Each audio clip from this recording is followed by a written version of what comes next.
I wanted to tell you all I am distraught, disappointed, a little ticked off. I told you guys about sometimes we get these boats in that are in terrible shape and the people don't have any idea what they're doing or what it takes to own a boat, and especially an old boat that's in rough shape. Well, we did the job for this lady and I told her, you need to get rid of the boat. It's just in that terrible of a shape and it's not safe and you don't know what this is going to cost.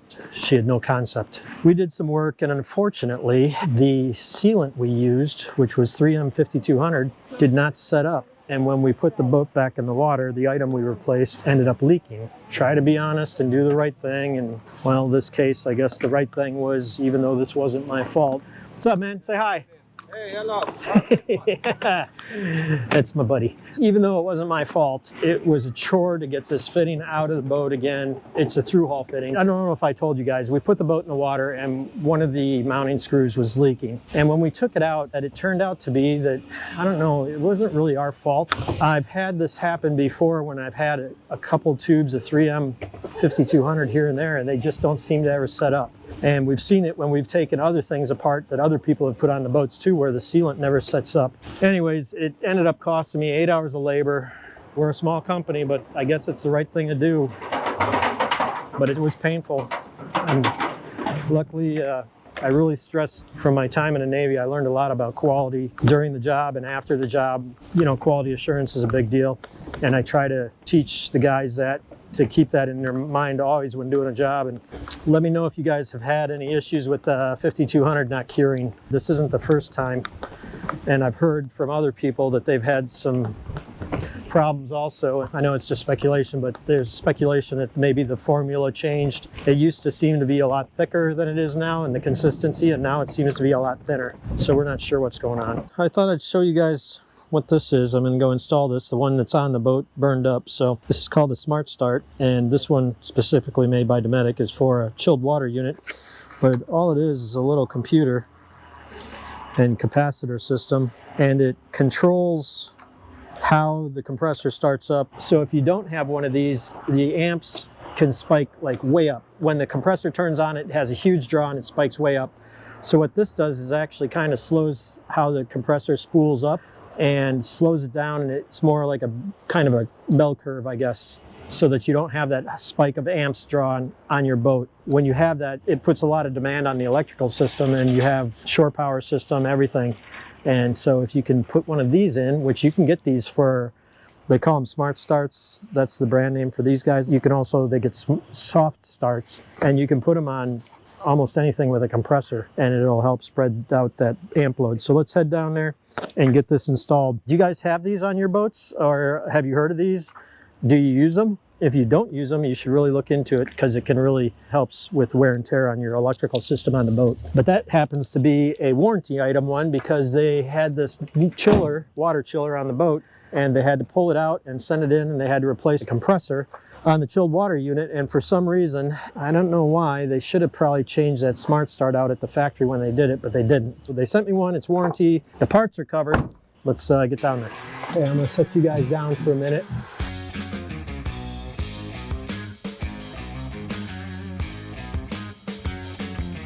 Hi, so we're back here on the Winter Custom Yacht. Brent has been diligently inspecting and replacing all of the vital hoses for it, for its coolant, raw water, everything that makes it function. And while we're doing that, we're going to go ahead and change out all of the coolant, and also to change out a lot of the hoses and whatnot. We do have to kind of take the heat exchanger out. So in doing so, we have to drain all the coolant. While it's out, we're just going to go ahead and replace it.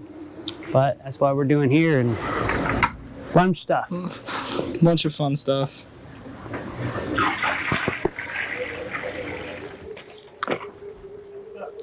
How are we looking? Good.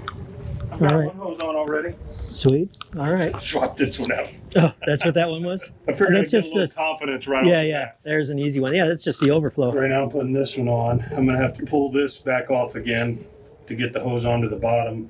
Okay. Then there's several hoses, cool Yep. hoses over We'll there. put the heat exchanger back on, and we'll have to refill, cool it, burp it a little bit. Yeah. Yeah, we'll get the coolant at the Cummings shop. I don't like to mix just anything in there. Okay, I'm hitting the road. I gotta go back over to Stock Island, all right? Ready? You all set? Yeah, I'll probably work on this till 3:30-ish. Yeah. they're wrapping up over there, and TJ's got to go. So AJ, they don't have time to start that through haul. So he's going to come over here and help you. So just put them on. Here, put this on and turn them loose. All right. All right. All right. Thanks, Brent. So the owner want all the hoses changed out. So right now, I've got the majority of the hoses removed. So I started with the easy hose. Here, the vent off the coolant reservoir. Now I've got the reservoir removed, and I'm pulling this putting this hose back on down here, replacing that with a new hose. And then once I get this, I can reconnect the reservoir and put the reservoir mounted back in there. If you look over here, you can see we had to pull that off. Several parts had to come off to get to some of these hoses because you can see the gaps. If that were installed, the gap here is about a ½ an inch. So trying to get a 3 to 5 inch hose on there with that installed was impossible. So we went ahead and dropped that. And then once we get ready on that side to start putting these back together, put that back in place when the hoses go back on. So how often do you think you should replace the hoses on these marine diesel engines? I mean, how old? Let me know what you think in the comments. Get some more wire connectors because it's supposed to be plug and play, but it is not. I'm going to do this last wire. And got that one out. Now I just need to take this one, which of course is too short.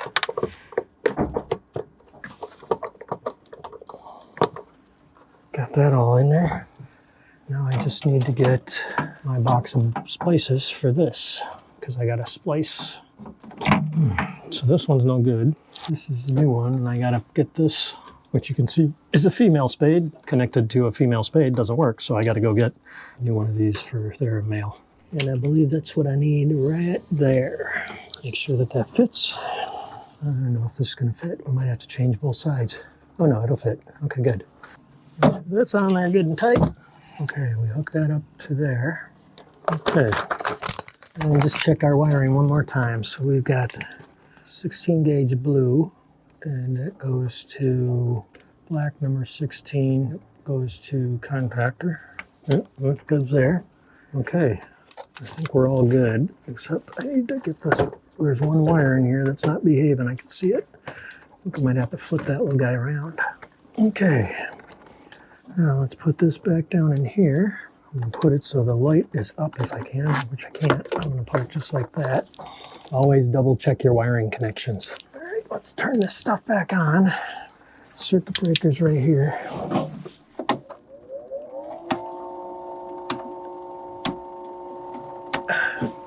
There we go. Now let's wait and see what happens. Gotta wait for the system. It has to boot up a little bit. This is a chilled water circulation pump, so there's cold water running through here. It's like 47 degrees and it goes throughout the boat to provide cooling. It exchanges with air in the blowers and provides cool air. Oh, I forgot. Hang on. We got to turn things on. There we go. Okay, so I'm going to have to go in and change that because it's a DDC. That's this. Number 1 is in bypass. So number 2 should be coming on. Number 2 is on, that's good. So let's go to off mode. Okay, system off. Now I have to remember, I have to get out my phone because I got to remember how to get in here. Okay, so select, up, down, select. It says with the system showing off, with the word off invisible in the display, press and release the select, up, down, and select buttons. Select, up, down, select. There we go.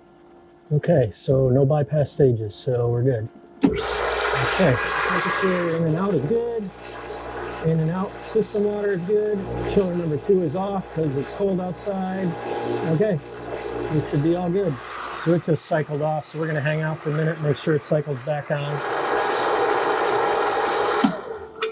Okay, I'm gonna turn it back on now. I'm gonna go put some demand on the system. Here we go. Oh, it's just turned on. So number 2 is off. Number 1's on. Let's see, DDC1 is on. Let's just check this one more time.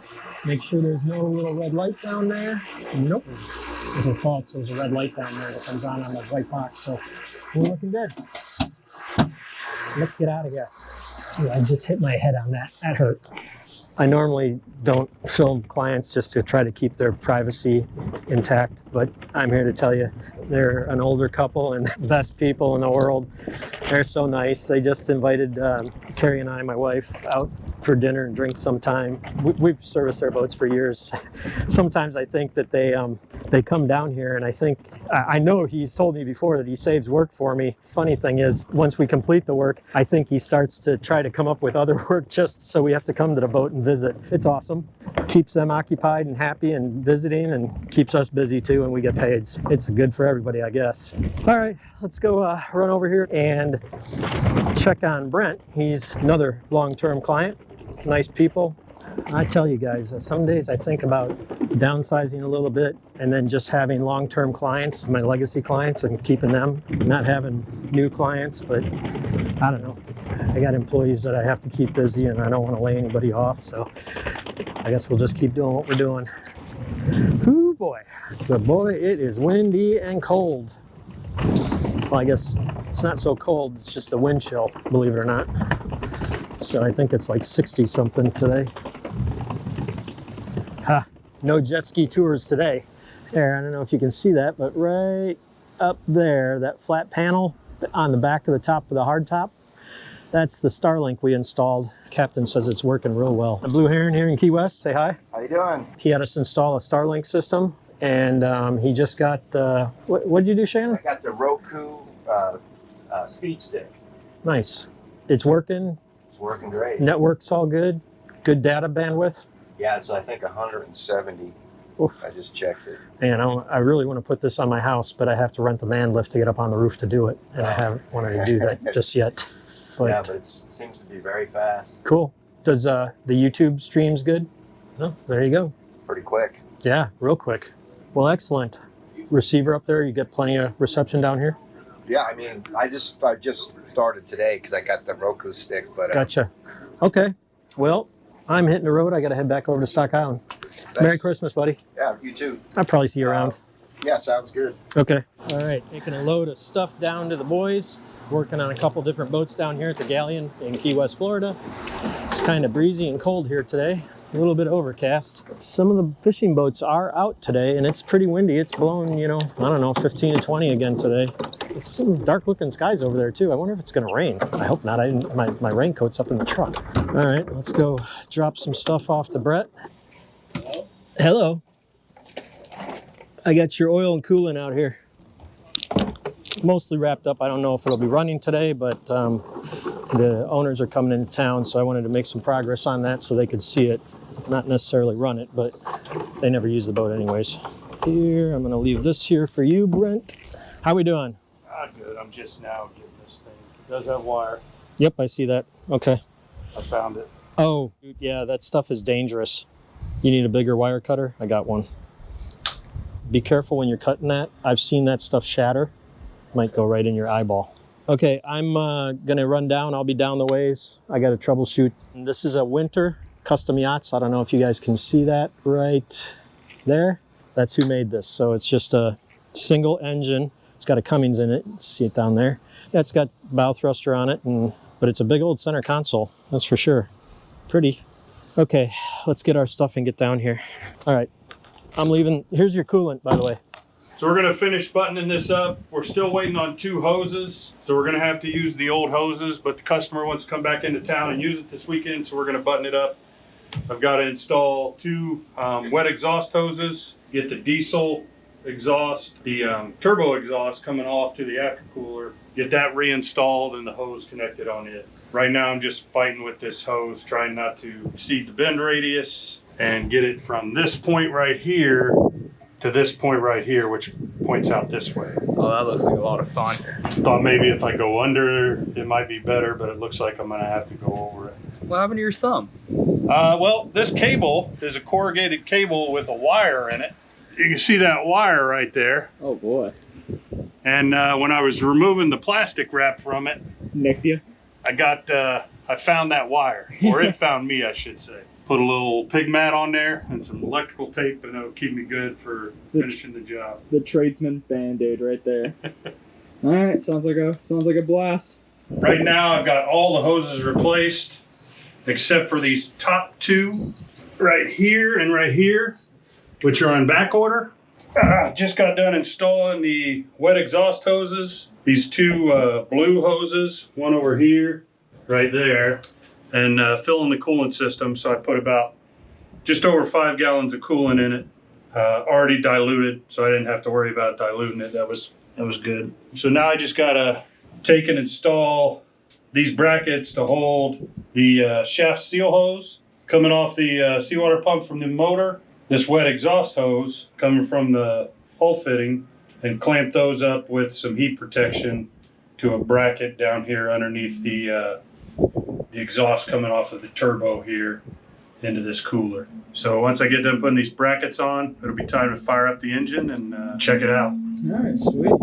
Can't wait. So Brent has spent quite a bit of time replacing all of the marine exhaust hoses, water hoses, and everything for the Cummins beast that is right below us. And so right now we're just gonna op test it, check for one, make sure that starts and all of that other stuff. What he says. So we're gonna make sure that it starts, and then that nothing is leaking. So very first thing, especially on this boat, it's got electric transmission. I turn the batteries on, sync the transmission, make sure that it is in neutral, and then we're gonna start it up here in a second and make sure that everything is good to go. Look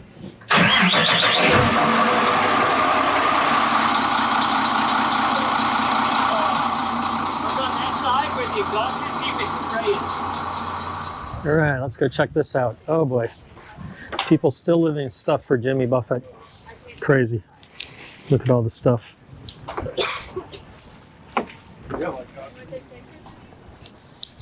And I swear there's more stickers on here than there ever was before.